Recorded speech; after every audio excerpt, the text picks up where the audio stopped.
Bureau report Bhagalpur से। भागलपुर के town hall में आज भारतीय जनता युवा मोर्चा की ओर से युवा शंखनाद कार्यक्रम का भव्य आयोजन किया गया।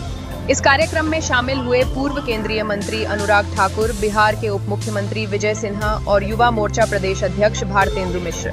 मंच से गरजे विजय सिन्हा। उन्होंने विपक्ष पर सीधा निशाना साधते हुए कहा कि 2005 से पहले बिहार जंगल राज और नक्सली आतंक से जूझ रहा था, लेकिन एनडीए सरकार में लोग निडर होकर घरों से निकल रहे हैं।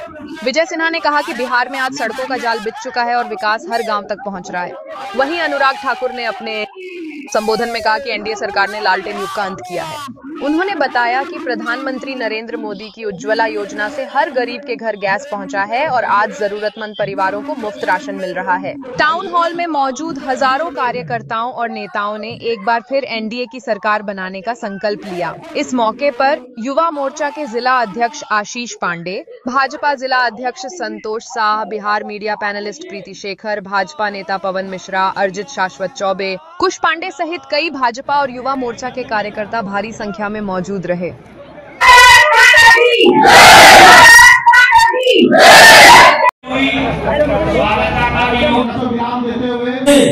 और मैं उनके सुल्तानगंज विधानसभा के प्रभारी थी। क्या वातावरण था, क्या खौफनाक स्थिति थी। उनके साथ नेता प्रतिपक्ष थे। जब गांव के अंदर जाते थे नरसंहार होता था, एक साथ कई विधवाओं के सिंदूर पोछे जाते थे और मां की हमारी बहनों की चूड़ियां फोड़ी जाती थी। वह दौर था नरसंहार का, हत्या, अपहरण, लूट, बलात्कार का यह उद्योग चलाता था। व्यापार जगत में दहशत से लोग बैठे थे। आज हमारे व्यापारी राजनीति में एक अहम भूमिका निभाने के लिए तैयार हैं। उस समय वो अपने व्यापार और जिंदगी बचाने के लिए परेशान है। ये दोहरे चरित्र के लोग हैं। बिहार के अंदर बर्बादी की एक नई कहानी लिखने को फिर से तैयार है। ज्यादा समय नहीं बीता। बिहार के माननीय मुख्यमंत्री जी को सरदार वाजपेयी जी ने सुशासन स्थापित करने के लिए भेजा और उन्होंने कहा था भय भूख और भ्रष्टाचार से मुक्त बिहार चाहिए। भय भूख भ्रष्टाचार से हमको देश मुक्त वातावरण चाहिए। भय से मुक्त किसने किया? आतंकवाद, उग्रवाद ये खत्म किसने किया? आज सरदार अटल जी के उस सपना को भारत के यशस्वी प्रधानमंत्री नरेंद्र मोदी जी और बिहार के मुख्यमंत्री नीतीश कुमार जी ने आतंकवाद, उग्रवाद से मुक्त किया बिहार को। देश के अंदर ये वातावरण बदला। आज हम अनाज जब उपजाते थे तो अपने लोगों के मां भारती के धरती पर जन्म लेने वाले कि राजद और कांग्रेस के नेताओं ने एक बार फिर प्रधानमंत्री नरेंद्र मोदी जी की मान माता की आलोचना की, गाली निकालने का काम किया है। क्या प्रधानमंत्री जी की मां को गाली देना शोभा देता है? क्या किसी भी मां का अपमान शोभा देता है? क्या कांग्रेस ने और राजद ने गलत किया? भाई बिहार की जनता को जोर से बताना पड़ेगा, गलत किया नहीं किया? बिहार की जनता के संस्कार नहीं है। बिहार को सम्मान करता है मां का। और बिहार की धरती उन पार्टियों को माफ नहीं करेगी जिन्होंने प्रधानमंत्री की स्वर्गीय मां का अपमान किया, उनको गाली दी हो। इस बार वोट की चोट ऐसी देंगे कि मां का अपमान करने वालों को जवाब मिलना चाहिए।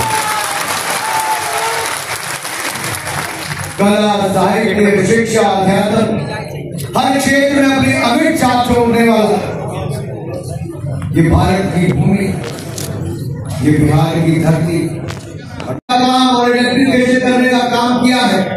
और यही नहीं, 15 तारीख को पूर्णिया में भी एयरपोर्ट हमें समर्पित करने नरेंद्र मोदी जी पर फिर बिहार आ रहे। हमारे भागलपुर के लिए अभी हजारों करोड़ रुपए का प्रोजेक्ट कल परसों अनाउंस हुआ है। कौन सा हुआ है? रेलवे दोहरीकरण।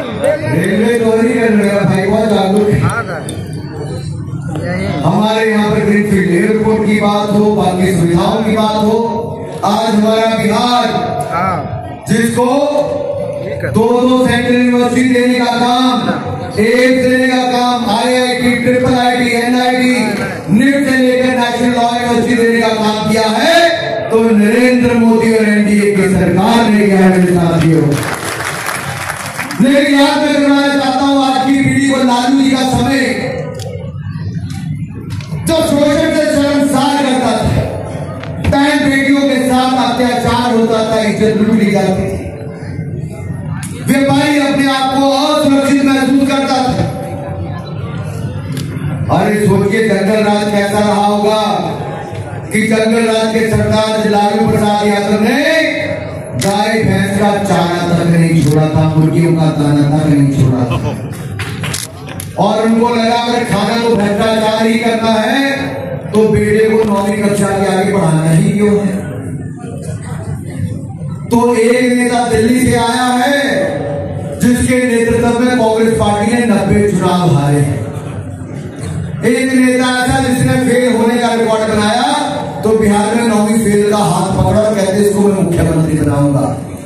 अरे साथियों, मैं आपसे पूछता हूं, आज के मंगल रात से आप जंगल राज की ओर वापिस जाना चाहते हो क्या? अरे जोर से बोलो, ध्यान मानो, मंगल रात से वापिस जंगल राज की ओर जाना चाहते हो क्या? तो सुन लो राहुल जी, सुन लो तेजस्वी जी, बिहार की जनता ने मन बना लिया है कि फिर एक बार कमल खिलाएंगे, फिर एक बार NDA की सरकार बनाएंगे और अपने बिहार को आगे लेकर जाएंगे। लेकिन कुछ लोगों को लगता है कि जो लोग फेल हो गए वो भी इस रेस में भाग लेंगे, और हिंदी फिल्म में डायलॉग है ना, अब घोड़े की रेस में कभी भी भागने के तैयार। इनके समय पलायन होता था, सरकारी नौकरियां नहीं मिलती थी। हमने कहा था 10 लाख सरकारी नौकरी देंगे, हमने 11.5 लाख से ज्यादा सरकारी नौकरी और 20 लाख से ज्यादा प्राइवेट क्षेत्र में रोजगार देने का काम किया है, और अब की बार 1 करोड़ रोजगार देने का काम NDA सरकार करेगी। मेरे साथियों, मेरे युवा साथियों, लालू जी के समय बिहार को बीमारू राज्य कहा जाता था, नीतीश कुमार जी के समय, भाई विजय सिन्हा जी के समय आज इसको विकासशील राज्य के रूप में देखा जाता है, और आने वाले कुछ सालों में हम इसको विकसित राज्य की ओर लेकर जाएंगे। मैं आपसे एक बात और कहना चाहता हूं, राजद का रोजगार मॉडल क्या है भाई?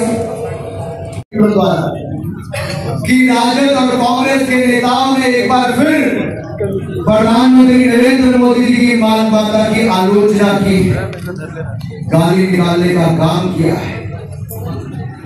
क्या प्रधानमंत्री जी की मां को गाली देना शोभा देता है? क्या किसी भी मां का अपमान शोभा देता है? क्या कांग्रेस ने और राजद ने गलत किया? भाई बिहार की जनता को जोर से बताना पड़ेगा, गलत किया नहीं किया? बिहार की जनता के संस्कार नहीं है, बिहार को सम्मान करता है मां का, और बिहार की धरती उन पार्टियों को माफ नहीं करेगी जिन्होंने प्रधानमंत्री की स्वर्गीय मां का अपमान किया, उनको गाली दी हो। इस बार वोट की चोट ऐसी देंगे कि मां का अपमान करने वालों को जवाब मिलना चाहिए। कला, साहित्य, शिक्षा, अध्यात्म, हर क्षेत्र में अपनी अमिट छाप छोड़ने वाला ये भारत की भूमि, ये बिहार की धरती। लेकिन बीच में कालखंड एक ऐसा भी आया, एक वो दौर था जब बिहार के चर्चे पूरे देश भर में लूट, हत्या, अपहरण, डकैती और बैलेट पेपर चोरी करने के और पोलिंग बूथ लूटने के आते थे। जंगल राज था तो किसकी सरकार में था? जंगल राज किसकी सरकार में था? अरे जोर से बोले, जंगल राज किसकी सरकार में था? मैं युवाओं से इसलिए कह रहा हूं कि मेरे युवा साथियों, एक पीढ़ी को गैप पड़ गया, अगर अपने परिवार के बड़े लोगों से पूछोगे तो बताएंगे कि बिहार के गांव में सड़क नहीं थी, बिहार के गांव में सड़क नहीं थी, बिहार के अधिकतर शहर सड़कों से, कच्ची सड़कों से जुड़े थे, पक्की सड़कें नहीं थी। बिहार में बिजली मुश्किल से 6 घंटे आती थी। 1992 में जब मैं पहली बार बिहार आया, समस्तीपुर ट्रेन से उतरा, मैं पंजाब से आया था, गुरु नानक देव विश्वविद्यालय का क्रिकेट टीम में मैं खेलने यहाँ पर आया था और मेरी देखकर मैं दंग रह गया। सब तरफ लाइटें लाइटें लाइटें लाइटें नजर आती थी और मोमबत्ती नजर आती थी।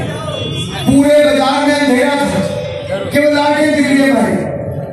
और ऐसा लगता था मैं कहां पे आ गया कि भारत का हिस्सा और विकसित भारत बनाने का रास्ता विकसित बिहार से निकलता है और विकसित बिहार बनाने के लिए एनडीए की सरकार बनाने से ही रास्ता निकलता है मेरे साथी। सिल्क सिटी की ये ऐतिहासिक धरती, अंग महाजनपद की राजधानी चंपापुरी का अंश, जो प्राचीन काल में पूर्व का एक व्यापार का बड़ा केंद्र था। ये धरती जैन धर्म के 12वें तीर्थंकर वासु